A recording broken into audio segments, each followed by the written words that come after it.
여러분, 암은 도대체 언제 시작되는 병일까요? 검사 결과지에 암이라는 글자가 찍히는 순간일까요? 아니면 의사의 입에서 그 말을 듣는 날일까요? 의학적으로 보면 그 답은 분명합니다. 암은 그보다 훨씬 이전부터 이미 시작됩니다. 실제 연구들을 보면 암세포는 임상적으로 발견되기 전, 적게는 수년, 길게는 10여 년 이상 몸속에서 조용히 축적된 뒤 비로소 검출 가능한 크기로 자라납니다. 즉 우리가 아무 문제 없다고 느끼던 시기에도 몸 안에서는 이미 되돌리기 어려운 변화가 서서히 진행되고 있었을 가능성이 높다는 뜻입니다. 특히 나이가 60세를 넘기면서부터는 이 축적의 속도가 달라집니다. 노화와 함께 면역 감시 기능은 점점 느슨해지고 세포 손상을 복구하는 능력은 눈에 띄게 떨어집니다. 이 시점부터는 같은 생활 습관이라도 몸에 남기는 흔적이 이전과 전혀 다르게 쌓이기 시작합니다. 의학적으로 암을 설명할 때 자주 등장하는 개념 중 하나가 만성 노출입니다. 하루 이틀의 실수가 아니라 적은 양이라도 매일 반복적으로 노출되는 환경이 세포의 유전 정보에 부담을 주고 염증과 돌연변이를 조용히 누적시킨다는 개념입니다. 이때 중요한 점은 그 노출의 상당 부분이 우리가 매일 먹는 음식과 직접적으로 연결되어 있다는 사실입니다. 진료실에서 만나는 많은 어르신들이 이렇게 말씀하십니다. 나는 담배도 안 피웠고 술도 거의 마시지 않았고 검진도 빠뜨린 적이 없다고요. 그런데 생활을 하나씩 들여다보면 몸이 쉬지 못하는 선택이 매일같이 반복되고 있었던 경우가 결코 드물지 않습니다.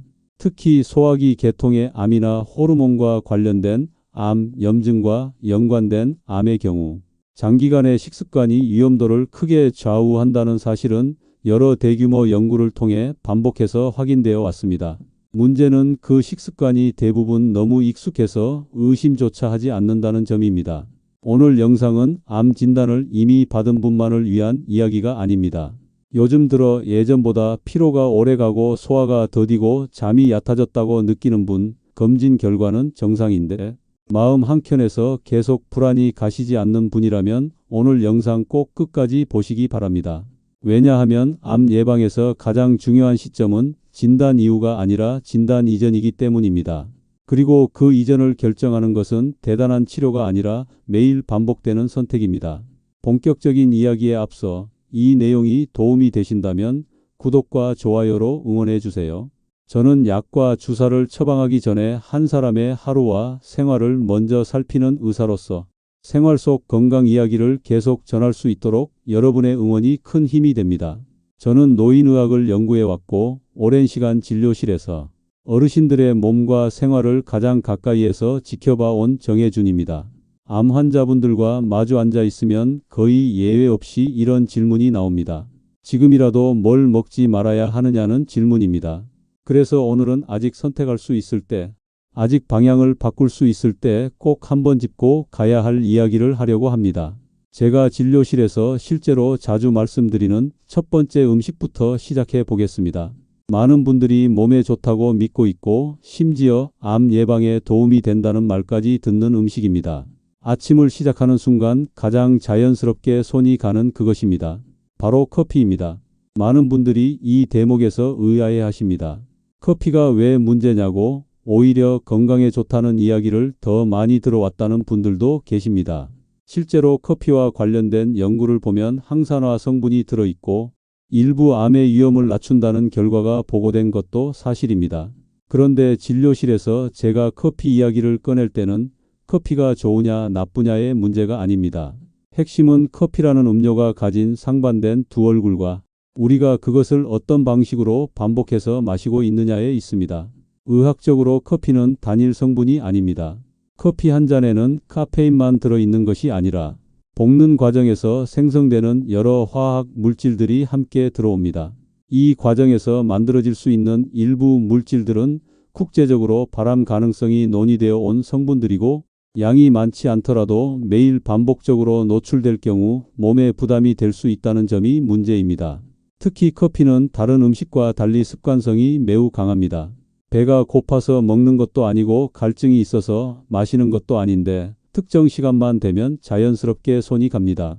아침에 눈을 뜨자마자 식사도 하기 전에 마시는 분들도 적지 않은데 이때 이와 장은 아직 깨어나지 않은 상태이고 몸은 밤새 회복하느라 에너지를 소모한 상태입니다. 이 공복 상태에서 반복적으로 들어오는 커피는 위 점막을 자극하고 위산 분비를 과도하게 촉진시키는 방향으로 작용할 수 있습니다. 이 자극이 하루 이틀이면 문제가 되지 않지만 수년 동안 이어질 경우 이와 식도 점막은 계속해서 미세한 손상을 입게 됩니다. 여기에 카페인의 역할도 함께 봐야 합니다. 카페인은 중추신경을 각성시키는 물질로 교감신경을 활성화시킵니다. 낮 동안에는 각성이 도움이 될 수 있지만 문제는 이 각성 효과가 수면의 질까지 영향을 줄 수 있다는 점입니다. 실제로 고령층에서 수면의 질은 면역 기능과 밀접하게 연결되어 있습니다. 깊은 수면이 줄어들면 면역 세포의 회복과 재정비가 제대로 이루어지지 않습니다. 암 예방에서 면역 감시 기능이 중요한 역할을 한다는 사실은 이미 잘 알려져 있는데 매일 마시는 커피가 수면의 질을 조금씩 깎아내리고 있다면 그 영향은 결코 가볍지 않습니다. 진료실에서 만났던 한 어르신 이야기를 해드리겠습니다. 이분은 70대 중반의 남성으로 특별한 기저질환은 없었고 정기검진도 성실하게 받아오신 분이었습니다. 다만 최근 들어 속이 자주 쓰리고 밤에 잠을 깊이 못 잔다고 하셨는데 처음에는 단순한 노화 증상으로 생각하셨다고 합니다. 생활을 하나씩 살펴보니 아침에 일어나자마자 진한 커피를 마시는 습관이 수십 년 동안 이어져 있었습니다. 점심 이후에도 졸릴 때면 커피를 한 잔 더 마셨고 저녁 식사 후에도 입가심처럼 커피를 드시는 날이 많았는데 하루에 두세 잔은 기본이었습니다. 이분께 커피를 당장 끊으라고 말씀드리지는 않았습니다.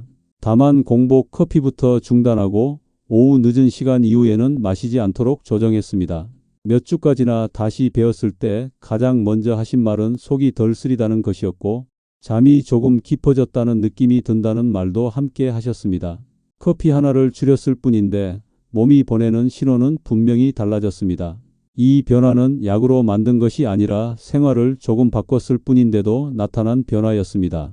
여기서 중요한 점은 커피가 독이라는 이야기가 아니라는 것입니다. 문제는 커피가 몸에 들어오는 방식과 빈도입니다. 특히 암을 걱정하는 시점 혹은 회복을 중요하게 생각해야 하는 시점에서는 매일 반복되는 자극을 하나라도 줄여주는 것이 몸에 도움이 될 수 있습니다. 그래서 현장에서는 이렇게 정리합니다. 커피를 완전히 끊지 못하더라도 공복에는 피하고 양을 줄이고 늦은 오후 이후에는 멀리하는 것이 좋다고요. 이 작은 조정이 위와 장 그리고 수면과 면역에 주는 부담을 생각보다 크게 덜어줄 수 있습니다. 두 번째는 가공식품과 초가공식품입니다. 많은 분들이 바로 이렇게 말씀하십니다. 그럼 도대체 뭘 먹고 살라는 거냐고요? 그만큼 이 음식들이 우리 일상에 깊이 들어와 있다는 뜻이기도 합니다. 문제는 가공식품이 편리하다는 점이 아니라 그 안에 무엇이 얼마나 반복해서 들어오고 있느냐입니다. 포장을 뜯거나 데우기만 하면 먹을 수 있는 음식들에는 원래 음식에는 없던 성분들이 여러 단계로 들어갑니다. 색을 일정하게 유지하기 위한 성분, 오래 보관하기 위한 성분, 매번 같은 맛을 내기 위한 성분들이 겹겹이 쌓입니다. 여기서 중요한 것은 느낌이 아니라 데이터입니다. 프랑스에서 성인 수만 명을 장기간 추적한 대규모 연구를 보면 초가공 식품이 식단에서 차지하는 비중이 10% 늘어날 때마다 전체 암 발생 위험이 약 8% 정도 증가하는 것으로 나타났습니다. 특히 대장암과 유방암에서는 이 증가 폭이 더 뚜렷하게 관찰됐습니다. 이 수치는 한 번 많이 먹어서 생기는 변화가 아닙니다. 매일 반복되는 식사에서 차지하는 비율이 조금씩 높아질 때 몸이 놓이는 환경 자체가 달라진다는 의미입니다. 의학적으로 보면 초가공식품은 몸속 염증 반응을 쉽게 키우고 장내 미생물 균형을 불안정하게 만드는 방향으로 작용합니다. 장은 단순히 음식을 소화하는 기관이 아니라 면역 기능의 상당 부분을 담당하는 곳이기 때문에 장 환경이 흔들리면 면역 감시 기능도 함께 약해질 수밖에 없습니다. 진료실에서 만났던 한 어르신은 혼자 지내시는 분이었습니다. 요리를 거의 하지 않으셨고 냉장고를 열어보면 반찬보다 포장된 음식이 더 많았습니다. 아침은 빵이나 시리얼로 간단히 드시고 점심과 저녁은 데우는 음식으로 해결하는 날이 많았는데 본인은 많이 먹지 않는다고 생각하셨지만 식단 전체를 놓고 보면 초가공식품의 비중이 상당히 높았습니다. 이분께도 모든 가공식품을 당장 끊으라고 말씀드리지는 않았습니다. 대신 매일 먹는 것 중 한 가지만이라도 재료가 단순한 음식으로 바꿔보자고 권했습니다. 국 하나만 직접 끓이거나 반찬 하나만이라도 원재료가 눈에 보이는 음식으로 바꾸는 것부터 시작했습니다. 몇 달 뒤 다시 배웠을 때 가장 먼저 하신 말은 속이 한결 편해졌다는 것이었습니다. 약을 바꾼 것도 아니었고 새로운 치료를 시작한 것도 아니었습니다. 식단에서 초가공식품이 차지하는 비율이 조금 줄었을 뿐이었습니다. 가공식품과 초가공식품이 무서운 이유는 한 번 먹어서가 아닙니다. 하루 식사 중 일부로 간식으로 음료로 여러 번 겹쳐 들어온다는 점입니다. 이렇게 쌓이면 몸은 쉬지 못합니다. 그래서 저는 이렇게 권합니다. 완벽하게 피하려 애쓰지 말고 가장 자주 먹는 것부터 하나씩 줄여보시라고요. 식단에서 차지하는 비율만 조금 낮춰도 몸이 놓이는 조건은 충분히 달라질 수 있습니다. 세 번째는 유전자 변형 식품입니다. 이 이야기를 하면 어떤 분들은 이렇게 말씀하십니다. 그건 예전에만 문제였던 이야기 아니냐고, 요즘은 다 안전하다고 하지 않느냐고요. 실제로 당장 몸에 이상을 느끼는 경우가 많지 않기 때문에 그렇게 느끼는 것도 무리는 아닙니다. 다만 이 주제는 의학적으로 접근할 때 표현을 더 조심해야 합니다. 지금까지의 자료만으로 유전자 변형 식품이 특정 암을 몇 % 올린다고 단정할 만큼 확정된 인체 데이터는 충분하지 않습니다. 중요한 건 즉각적인 증상이 아니라 장기간 반복, 섭취가 몸의 환경에 어떤 방향으로 영향을 줄 수 있는지에 대한 불확실성이 남아 있다는 점입니다. 특히 문제는 우리가 선택하고 있다는 감각이 약해진다는 점입니다. 의식적으로 고른 것이 아니라 이미 만들어진 환경 안에서 원료 형태로 자연스럽게 소비하게 되는 경우가 많습니다. 그래서 더 신중해질 필요가 있습니다. 현실적으로 모든 것을 피하기는 어렵습니다. 다만 매일 반복되는 기본 식재료만큼은 한 번 더 살펴보는 습관을 들이면 몸이 놓이는 조건은 충분히 달라질 수 있습니다. 네 번째는 짜게 먹는 음식과 너무 뜨거운 음식입니다. 이 부분은 사실 새롭지 않은 이야기처럼 들릴 수 있습니다. 짠 음식이 몸에 안 좋다는 말은 이미 수도 없이 들어왔기 때문입니다. 그런데도 이 이야기를 다시 꺼내는 이유는 이와 식도 같은 점막기관은 매일 반복되는 자극에 특히 취약하고 이 자극이 누적될수록 위험이 커질 수 있기 때문입니다. 의학적으로 짠 음식은 위 점막을 지속적으로 자극할 수 있습니다. 위 점막이 반복적으로 손상되면 만성 염증 상태가 유지되고 이 환경은 암세포가 자라기 쉬운 조건으로 바뀔 수 있습니다. 특히 헬리코박터균 감염이 있는 경우에는 이 부담이 더 커질 수 있다는 점도 함께 고려해야 합니다. 이 차이를 설명할 때 의학계에서 자주 언급하는 요인이 바로 나트륨 섭취량입니다. 한국인의 하루 평균 나트륨 섭취량은 국제 권장 기준보다 높은 편으로 알려져 있고 그 나트륨의 상당 부분은 소금 자체보다 국물, 찌개, 탕, 젓갈과 같은 음식에서 들어옵니다. 진료실에서 만났던 한 어르신은 나는 반찬은 조금만 먹고 국도 좋아하지 않는다고 말씀하셨습니다. 그런데 식사 내용을 자세히 살펴보니 매 끼니마다 국이나 찌개 국물을 거의 남기지 않고 드시고 계셨습니다. 밥보다 국물이 먼저 들어가는 식사 방식이 오랫동안 이어져 있었습니다. 이분께 제가 처음 드린 조언은 반찬을 줄이라는 말이 아니었습니다. 국물을 절반만 남겨보자는 제안이었습니다. 실제로 그렇게 드신 지 몇 달 뒤 속쓰림과 더부룩함이 눈에 띄게 줄었다고 하셨습니다. 식사의 종류를 바꾼 것이 아니라 짠 자극을 조금 줄였을 뿐이었습니다. 여기에 하나 더 짚고 가야 할 것이 있습니다. 바로 너무 뜨거운 음식입니다. 의학적으로 일정 온도 이상의 뜨거운 음식이나 음료를 반복해서 섭취하는 습관은 식도 점막을 손상시키는 요인으로 분류됩니다.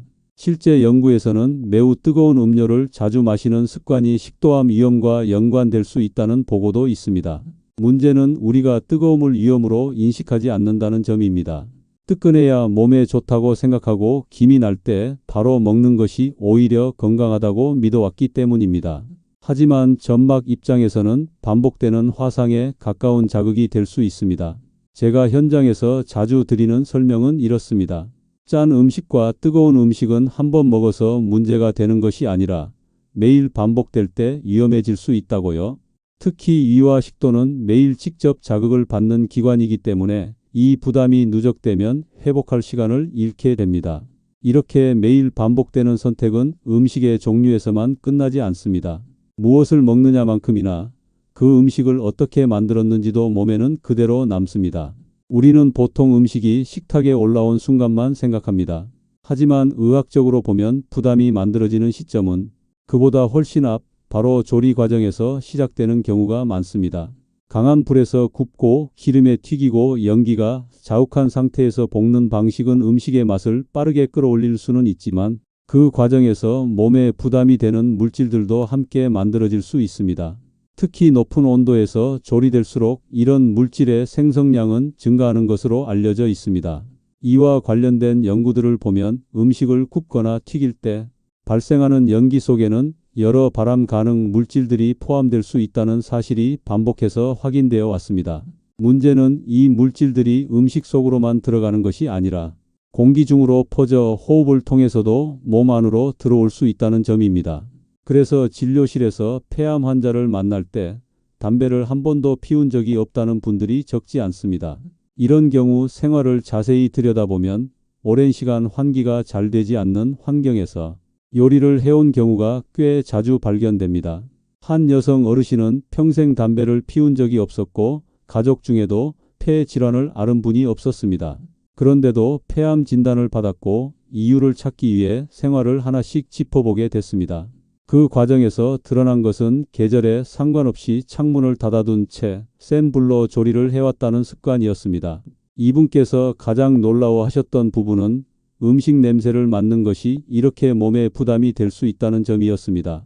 냄새는 곧 공기이고 그 공기 속에 포함된 물질들이 그대로 폐로 들어갈 수 있다는 사실을 그전까지는 한 번도 생각해 보지 않으셨다고 했습니다. 여기에 또 하나 놓치기 쉬운 요소가 있습니다. 바로 조리기구와 여론입니다. 가스를 사용하는 조리 환경에서는 연소 과정에서 유해 물질이 추가로 발생할 수 있고 환기가 충분하지 않다면 실내에 머무르는 시간이 길어질 수 있습니다. 그래서 저는 이렇게 권합니다. 음식을 줄이라고만 이야기하는 것이 아니라 조리할 때 창문을 열고 환풍기를 켜고 가능한 한강한 불과 기름, 조리를 줄이는 것만으로도 몸이 받는 부담은 충분히 달라질 수 있다고요. 삶의 방식 전체를 바꾸라는 이야기가 아닙니다. 다만 매일 반복되는 장면 속에서 몸이 숨을 쉴 수 있는 여지를 조금 만들어주자는 이야기입니다. 지금까지 말씀드린 5가지는 모두 공통점이 있습니다. 어느 하나도 한 번 먹어서 한 번 노출돼서 바로 문제가 되는 것은 아닙니다. 하지만 매일 반복되고 오랜 시간 쌓일 때 몸이 놓이는 환경은 확실히 달라질 수 있습니다. 그래서 암을 예방한다는 것은 특별한 비법을 찾는 일이 아니라 이미 너무 익숙해져 버린 선택들을 한 번씩 다시 바라보는 일에 가깝습니다. 여기까지 이야기를 듣고 나면 이런 생각이 드실 수 있습니다. 그럼 이제 뭘 어떻게 해야 하느냐는 질문입니다. 모든 걸 다 바꾸라는 이야기처럼 들렸다면 그건 오늘 이야기의 의도가 아닙니다. 의학적으로 보더라도 생활 습관은 한 번에 바꾸려고 할수록 오래 가지 못합니다. 오히려 너무 큰 변화는 스트레스를 만들고 그 스트레스가 다시 몸에 부담을 주는 경우도 많습니다. 그래서 저는 원칙을 단순하게 잡습니다. 5가지를 한꺼번에 고치려 하지 말고 가장 쉬운 것 하나부터 시작하자는 것입니다. 예를 들면 이렇습니다. 아침 공복에 마시던 커피를 식후로만 옮기는 것, 매 끼니마다 마시던 국물에서 절반만 남기는 것, 매일 먹던 간편식을 하루 한 끼만이라도 줄여보는 것, 고기를 굽더라도 창문을 열고 환풍기를 켜는 것, 이 중 어느 하나라도 시작하면 몸이 놓이는 환경은 이미 달라지기 시작합니다. 현장에서 이런 변화를 시도하신 분들은 극적인 변화보다 먼저 몸의 느낌이 달라졌다고 말하십니다. 속이 덜 불편해지고 잠이 조금 깊어지고 아침이 덜 무겁게 느껴진다는 이야기입니다. 이런 변화는 약으로 만들기 어렵습니다. 생활이 바뀌었을 때만 나타나는 신호입니다. 오늘 말씀드린 5가지를 다시 정리해보면 특별한 음식이나 극단적인 식단이 아닙니다. 너무 익숙해서 문제라고 느끼지 못했던 것들, 그리고 매일 반복되면서도 한 번도 의심하지 않았던 선택들입니다. 암은 어느 날 갑자기 생기지 않습니다. 대부분은 몸이 오랫동안 놓여 있던 환경의 결과로 나타납니다. 그래서 예방이라는 것은 미래의 병을 두려워하는 일이 아니라 지금의 생활을 조금 더 조심스럽게 다루는 일에 가깝습니다. 지금 이 영상을 보고 계신 분들 가운데에는 이미 진단을 받으신 분도 계실 것이고 아직은 걱정 단계에 머물러 계신 분도 계실 겁니다. 어느 쪽이든 늦었다고 말할 수 있는 시점은 아닙니다. 몸은 생각보다 정직합니다. 자극이 줄어들면 회복할 기회를 다시 만들어줍니다. 그 속도는 사람마다 다르지만 방향은 분명합니다. 이 영상이 도움이 되셨다면 구독과 좋아요, 알림 설정으로 함께 해주세요. 병원에서는 다 전하지 못하는 생활 속 건강 습관과 이야기를 앞으로도 편하게 들려드리겠습니다. 그리고 이 내용이 떠오르는 가족이나 지인이 있다면 카톡으로 공유해 주세요. 이런 정보는 알고 나면 달라질 수 있는 사람에게 닿을 때 가장 의미가 있습니다. 그럼 다음 영상에서 뵙겠습니다. 감사합니다.